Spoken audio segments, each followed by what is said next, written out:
Hello, everyone, and welcome. My name is Geoff Exstrom, and I am the Nebraska Volleyball beat writer for Inside Nebraska on nebraska.rivals.com. I hope everyone is enjoying their summer as we're getting to the midpoint of July. So we're still in off-season mode, but the countdown is underway for fall camp that begins at the end of July, and it should be very intriguing. But today, instead of that, we're talking recruiting, a staple of John Cook's program, who's been able to recruit at a level that is, to be honest, quite rarely seen at any sport, let alone volleyball. Since we're chatting about recruiting, I thought I'd invite someone who knows a little more about that. Austin Kingsley is a reporter for Prep Dig, covering Nebraska as well as the national scene. Austin, how's it going, my man? It's going well. How are you? I am doing good. I'm excited. I'm sitting down with you. Let's talk some recruiting, Nebraska specifically. But what's been going on with you? It's like you just got done with nationals that wrapped in Chicago. We were talking a little bit beforehand, 14, 15-hour days, busy times going on for you. Yeah, it's been a big flurry of activity, and obviously in Chicago for several days for the USAV Nationals, and then you have to think about a lot of teams were just doing the AAU Nationals in Orlando right before that. So it's always a busy stretch, and I think we all just kind of exhale at this time of year and take stock in the full season, which started way back in January, and for some teams a little bit earlier than that. So it's been intense, and we're kind of taking stock in what we've seen so far. I mean, you get an interesting perspective because you're covering the future of the sport. And obviously, the sport has taken a big growth spurt in the last few years. And I think that showed out at Chicago. I mean, how much are you seeing the sport just explode? It's a lot. I mean, we have so many more divisions than we had, several years ago. You think about the scale of what we saw at Chicago, where you had 100 courts running at the same time, and that was just for a couple of age groups at the same time, where you have several other brackets of age groups. Chicago just had 14s through 17s, and then you have to look at Minneapolis, which hosted the 12s and 13s, and it's the depth of talent is just exploding to where you have Division 1 coaches looking all the way down the division ladder, where you may not have seen that a few years ago. And so I think it's going to add to the parity both in the club side as well as college, and it makes the recruiting battles that much more interesting too. Well, Nebraska has been in plenty recruiting battles as they've been getting under their feet to try and put together a class of 2025, which, of course, last month, June 15th, that opened up the recruiting period. And we're going to talk about this Nebraska Volleyball 2025 class. They have 3 commitments right now, but they have 5 total open spots, with this class set to replace the 5 current juniors on the current roster. But we're just going to go down the list, talk about these prospects and what they bring to this Nebraska team, who is hoping to win a couple of national titles before these recruits even get on to campus. But first, we'll start with the first commit that the Huskers received, and that would be Campbell Flynn. She represents the future of the setter position. According to Prep Dig, number 5 overall recruit, number 1 setter in the class. I mean, Austin, just give us a quick rundown. What does she bring to the table? Yeah, I think Campbell is probably in a list of 3 or 4 what you would call elite setters nationally. It's a pretty exclusive group for the class of 2025. Comes from Michigan, from Legacy, and I know Nebraska's been hitting that connection hard up in Michigan and with Legacy specifically, especially with Harper Murray coming in from the 2023 class. It's the same club. And I know Nebraska is going to look down the line at other athletes that are coming through the Legacy program as well with the class of 2026. So landing Flynn, I think, helps sort of establish that connection even further. But for her specifically, physicality is a big plus with her. A true 6'2". So she's not going to be a blocking liability. And the other thing, she's left-handed, and I think that's a big thing for setters, where setters always have their right shoulder at the net, and so if you're in that position and you can attack with your dominant hand on the other side of your body and the left side, That's a serious advantage that coaches really covet. And so she uses that to her advantage a lot. You know, you can pretty much expect her to rack up her share of kills per match. She's the kind of player that can drop a triple double in that regard. She's super aggressive in that regard, but also with forcing her middles. And I think she's what sets her apart is her aggressiveness in getting the ball to her middles, even when she's pulled off the net. She makes the risky sets, but she makes them work. And I think her ability to tie that all together is what the staff was really looking at when they recruited her. And she's going to be a big addition to the program. I like your point there about the middles, because I think that specifically was a problem for Nebraska this last season. And with the type of talent that's coming in, that's already here, Andy Jackson, and then, of course, Aiden Ames, who's going to be coming in next season as well. You have that combination that I think they really like with her ability to set the middles there. And that was a problem this last year. So I think you're starting to see them react to what happened this last year. Not only the middles, but you look at her height. I mean, Kennedy Orr was 6 feet. Ani Evans was, I think, under 6 feet. And then, of course, Nicola Hames was under 6 feet as well. You're starting to go back to that prototypical 6'2" taller setter who, like Kelly Hunter as an example, who, of course, led the Nebraska to those national titles in the mid 2010s. I think you can kind of see the comparison there between Campbell and Kelly and just the way they're built and the way they play. Yeah. And, I think a setter of her stature is a bit rare, where especially at the club level, where if you have someone 6'2", you usually just plug them in on the outside. They're big, they're physical, they can score. And you look at her high school team, and Campbell's playing a lot of opposite and attacking on the pin. But it takes a lot out of an athlete, especially someone that tall, to move around and chase down some balls that are passed off the net and still distribute an offense. And I think that's what makes Campbell special, is her ability to do that and still bring all the physical traits that a coach would want. And we look at it big picture, it's a good situation for her because, I mean, obviously she could have chosen to go to a place maybe where she might have started right away. More than likely, she'll be the backup to Bergen Riley, but there's a long way till then. But that's the assumption right now. But it's a good situation for her to come in, learn, and then take over when that time comes. Yeah, and especially Cook's philosophy.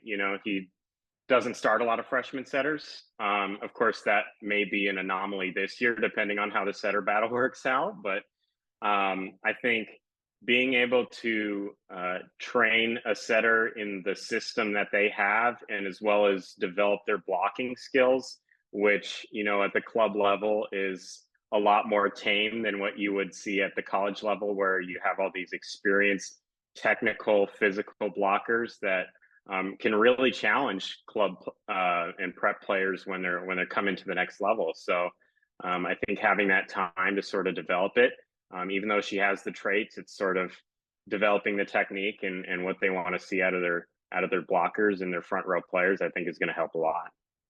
I'll say that was my next question. How much do you anticipate that learning curve for blocking? I mean, considering she played on the pin, she has that experience, maybe blocking more than the typical setter. But I mean, where do you imagine how much of a learning curve that's going to be? Yeah, it's a lot. I think it's sort of a thing where if you're really physical and tall, you can sort of just kind of make up your own blocking technique and just take over based on physicality. You're touching higher than a lot of the people you're facing, and so you kind of can just ad lib it and get away with it sometimes. The college level is a lot less forgiving, and you have coaches that are really dead set on their technique, to where they have different footwork, different eye work technique that is sort of, I don't want to say like relearning how to block, but it's training to their style, and every coach does it different. And so I know that Nebraska will want to mold the blocking and sort of adhere to what they want from their blockers. But I know she already has the physical traits to be a good blocker. And so that is definitely what they're looking for on the recruiting trail. Well, it seems like they have the center position locked down for the next few years. And one more quick note on that. That was a direct win for Nebraska over Texas in that recruitment, which I think many Husker fans will be happy to hear that. Which interestingly enough, but it was just a few days later that Nebraska got their second commit of the class to fill out the defensive specialist libero role. And that would be Lincoln Lutheran's Carrie Leinbach, number 39 overall recruit and number 6 in her position. Austin, I mean, she's in Nebraska. You've seen her a lot. She's led Lincoln Lutheran to back-to-back state titles and has been one of the best players in the state. What does she bring to the table? Yeah, when she committed, I remember thinking back to 2021 in November when she was the freshman libero for Lincoln Lutheran and competing in the state tournament. And, seeing her in the Devaney Center just felt right. It was kind of one of those things where it just felt like it was going to be her future. And she has a lot of family ties to, playing volleyball in Nebraska. So I think she's the kind of player who, can take over a leadership role and do it at a very high level. She's not really intimidated by the big stages. Finished, a podium finish in 16 Open at Junior Nationals last week.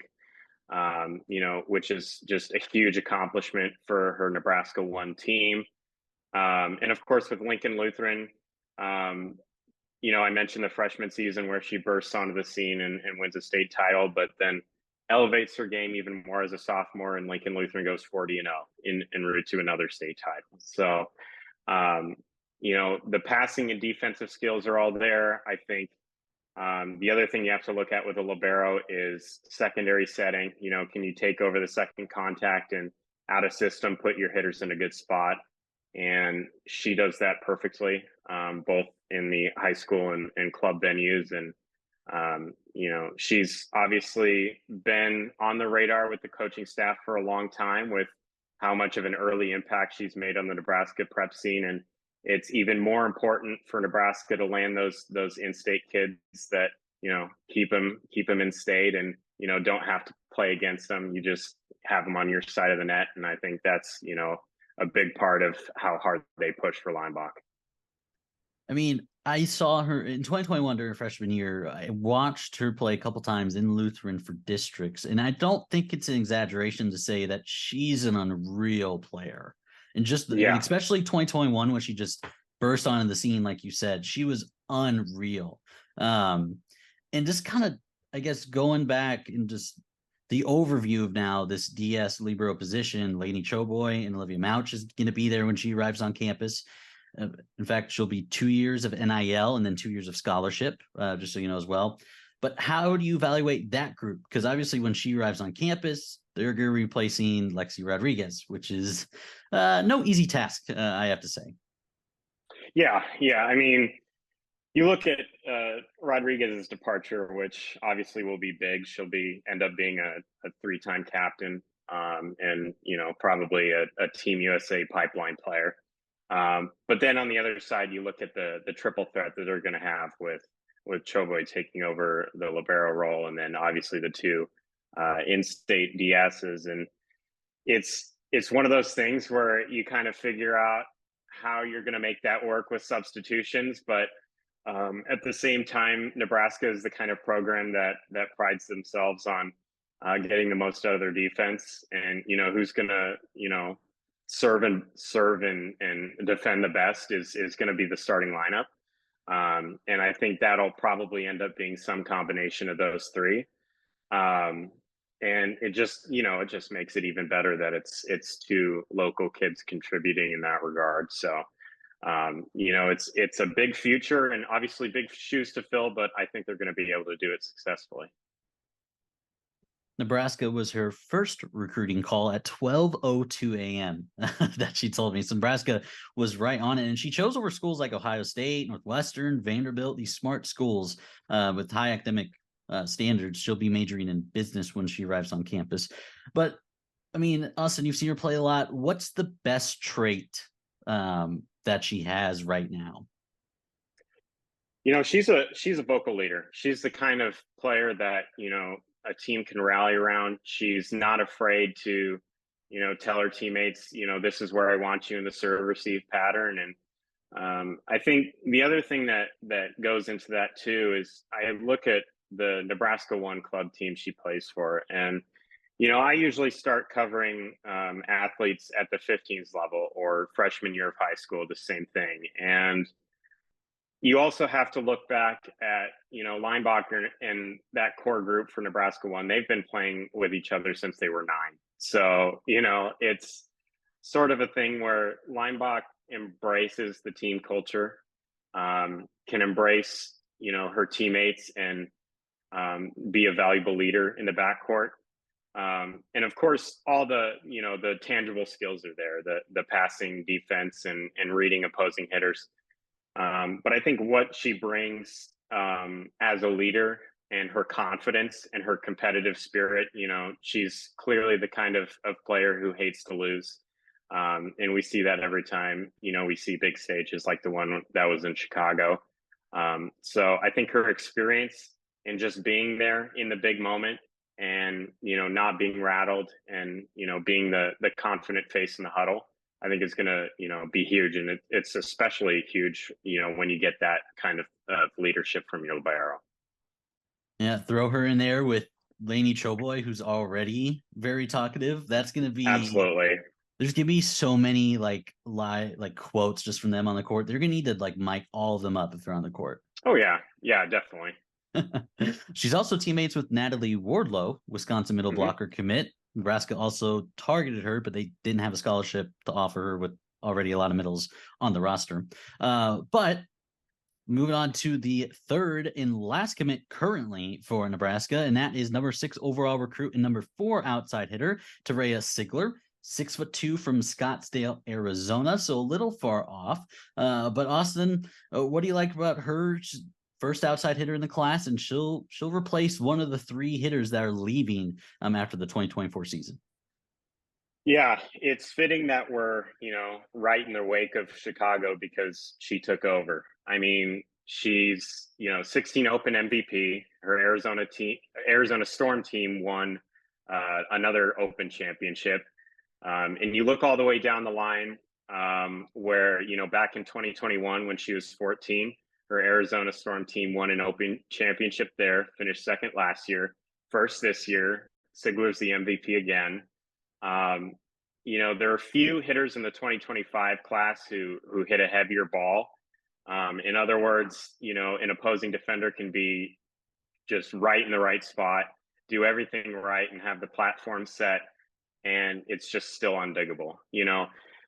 We were joking, in Chicago about the pace of play for Arizona Storm being so slow because, the dig attempts off Sigler just, shank balls into opposing courts and you have to go fetch them. So that's kind of, the struggle of playing against her. And I think she, similar to Leinbach, the competitive fire, the will to win, especially on big stages like nationals. And, she's essentially become the face of her age group in the Open division at nationals because Arizona Storm and Sigler will always show up. And, there was no doubt if Arizona Storm won that she was going to be the MVP, and she was. And it was just an extraordinary performance from somebody who's developed 6 rotations, can pass, hit out of the pipe, and that translated into her being, a part of Team USA and the under-19s. And so having that experience, I think, is another big plus to where the Nebraska coaching staff's going to pay attention to that. And obviously they've had her on their radar since before she was in high school and winning 14 U championships. So seeing her being targeted and getting that offer, not a huge surprise. Probably could have predicted that a couple of years ago. Obviously, a couple of their targets they were looking at, but eventually settled on Sigler and landed the commit. Arizona Storm is also the same club that produced Lauren Stivrins, All-American middle blocker for Nebraska. And just about her competitiveness, Austin, she's won back-to-back state titles at 2 different schools in the high school scene. So obviously the pedigree is there. But going back to what you said about just her attacks were just undiggable. Would you say that was it because of the location she had, the type of shots she was attacking with? What was the reason for that? It's her quick arm and her heavy heat. And in volleyball parlance, when you say that someone hits a heavy ball, it's there's sort of a difference between hard and heavy. And heavy kind of entails a ball that's really hard driven, but with flat and no spin. And it just doesn't come off your platform right when you try to dig it. And it's just going in places you don't expect. So when Sigler gets the ball around the block, it was pretty much a sure kill. And you combine that with the fact that she's hitting with range. She can hit down the line. She can hit sharp angle in places where you would never put a corner defender. It's a lot for a team to defend. And at the club level, you just don't see a sort of mature, hard hitting hitter like that often. And so it's kind of a bit of a shock for a lot of teams. And we saw that a little bit in Chicago. And obviously, nobody could take her team down throughout the championship run. You have a comparison of her, and maybe not in terms of like where she'll end up being, but like what are the traits she's showing? How would you compare her to another hitter in the college game right now, or maybe someone who graduated or whatnot? What's a comparison for, would you say? Oh, that's a good one.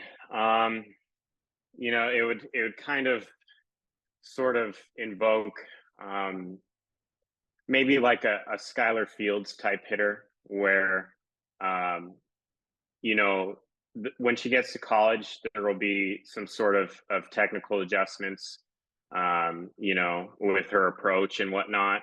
But the kind of player who shows the raw potential um, to to really take over at the college game. And I think that's sort of, like I said, a Skylar Fields type of mold, where she can touch really high, hit it hard, and brings a sort of experience at the highest level of club volleyball that I think will translate really well to the next level.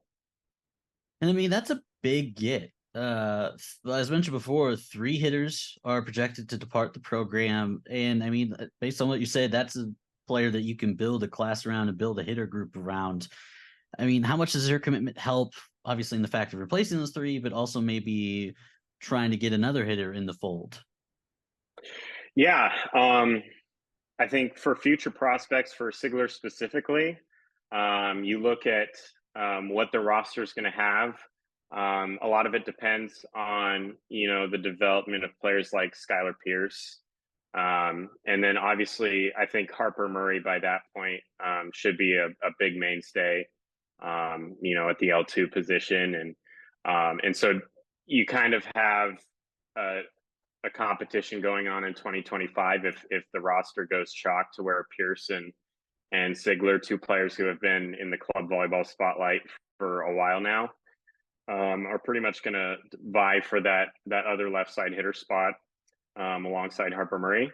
And I think it also helps, kind of the sort of mantra that we mentioned earlier with Flynn, where Arizona Storm has a lot of players down the line that are going to be, dream team campers in 2026s and 2027s, where, you're establishing that connection with Arizona Storm, with their coaches, with their recruiting coordinators, to where you can have the inroads in future classes to sort of land the players who you see coming down the line in the later classes.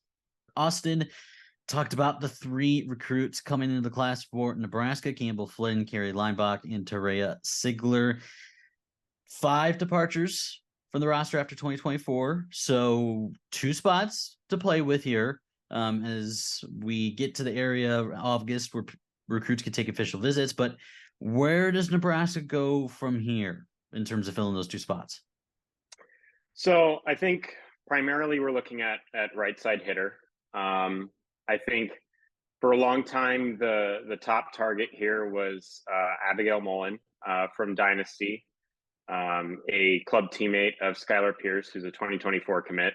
Obviously, with Mullen playing up a year from the class of 2025, has a lot of connections to current players and playing with Huskers who are on the roster now from Team USA and the Pan American Games and venues like that. I think it's a slower process for her, though, just with wanting to take official visits and perhaps looking at other schools out west. And obviously, with her older sister going to UCLA, there's the possibility that Abigail Mullen ends up in California as well. So I think if that doesn't pan out and they're looking at other options, the big name right now in the class of 2025 at the right side hitter spot is Ryan Hunter, another player who plays up a year in 17s with Triangle Club from North Carolina. Was at the Dream Team camp over the weekend. Got a lot of attention from the Nebraska staff in Chicago at Junior Nationals, and watching her and super dynamic lefty opposite. Obviously, lefty opposites are a big deal at the college level, and being able to get that and the different matchups that presents. And so that's a player to watch. I think it's actually more likely than not that they end up with 4 commits for the 2025 class and sort of have that be their scholarship allotment for this class, and sort of open it up to future planning, whether it's the transfer portal or offsetting to the class of 2026 and stacking more talent there. I think there's definitely a route to where you can only take 4 for the 2025s and still feel confident about the roster composition you have moving forward. Yeah, that's a good point, Austin. I'm looking at the roster that would be in 2025. They have 15 on the roster. In terms of scholarship, they would get away. They would be right at that 12. So there would not really, because Maggie Mendelson presumably will still be on basketball scholarship. Carrie Leinbach mentioned 2 years of her being on campus will be through NIL. You're assuming that the first 2 years will be on NIL, and then when she's upperclassman and starting, she would be on scholarship. And then, of course, Maisie Bosiger would be a senior, and she would be a walk-on. So there you have your 12 limit. And so I think that's smart. And Nebraska doesn't use the transfer portal too often, so they like to be choosy there. But going back to just the point you talked about, Hunter specifically, is there any connection with Choboy there, both from North Carolina? Is there any connection? Do you know? They are from different clubs. Ryan Hunter plays for Triangle. Choboy was at NC Academy. It's sort of an interesting area that's building up from the Carolinas up to the Chesapeake, where maybe the staff is trying to build up a solid foothold there. Hunter's club team has a few players who are going to end up playing in the Big Ten and playing against Nebraska. But other than that, it's sort of trying to build up something regional to where there have been some solid attackers to come from that region lately, and I think Nebraska would be keen to get into that area. And I want to speak on a broader point as well. You talked about Abigail Mullen kind of taking her time in her recruitment. That's not really, and I mean, she's a unique prospect in her own right. She's not very active on social media either, but it just doesn't seem like this class specifically isn't committing as fast as past classes. 9 of the top 20 prospects have not committed, which I think is pretty rare than what we've seen in the past. Usually those top prospects just fire off their commitments right away, but they're taking their time. They're making these OVs. Is that where do you see this trend continuing down the line? Or do you think this is just kind of a unique year in that way? It's hard to say, especially with there not being any rules governing coaches, telling a prospect during a phone call, I want you to commit by this time, or we're going to start exploring other options and offering other players at your position. I think that's especially prevalent with the big programs where, you have a big board and you have a very select group of players who you have evaluated to be good enough to play at your program, and you go down the list and you can't really afford to wait on a player to commit and have everybody else on your board go to other schools and then have your number one option maybe not pan out. And so that's sort of the difficult balance that coaches are in right now, and them feeling that they have to, give prospects a timeline. So it is surprising to me that there are still a lot of big names on the board, even though, we've just been through a month of this. It just feels like we've gotten to the point where, it strikes midnight and you're expecting the floodgates to open and players to start committing right away. I think it could, end up being the trend, but I think there's also perhaps some legislation that would need to go into it, as far as, fixing the process to where, prospects don't feel pressured to commit right away, and rather they would take their official visits and, visit campuses. And it all just seems very fast right now for a lot of the athletes. And I would think in the next couple of weeks, there's going to be, a lot more of these players in the top echelon going off the board. Well, I mean, just taking a view of this entire Nebraska recruiting class, how do you evaluate this class? And I know you don't come out with these permanent rankings, but just first answer, where would you put this class? Rank it maybe for Nebraska out of the recruits right now. It's going to end up top five. I think the school that made the big early splash would be Texas. Locking down, an outside hitter who's right in Sigler's tier, as one of the best in the nation.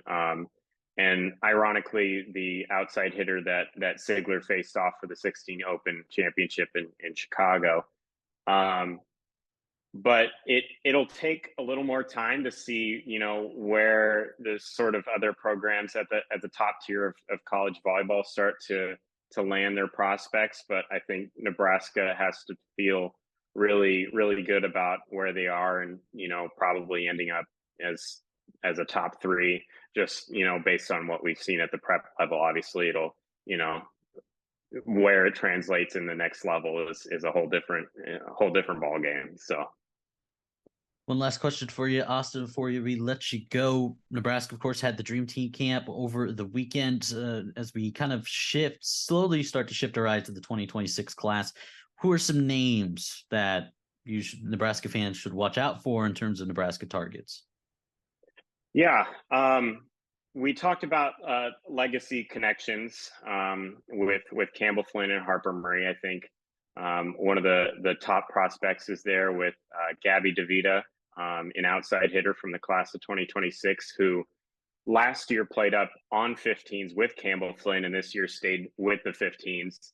And I think that's going to be a top target to watch. And, you have outside hitters from Texas and middle blockers from Texas are going to be a big focus as well. I think Texas is kind of the trend right now for the class of 2026 with the Skyline clubs and TAV and programs like that. So you're looking at middle blocker like Keone Williams, outside hitters like Kenley Anderson and Hallie Thompson.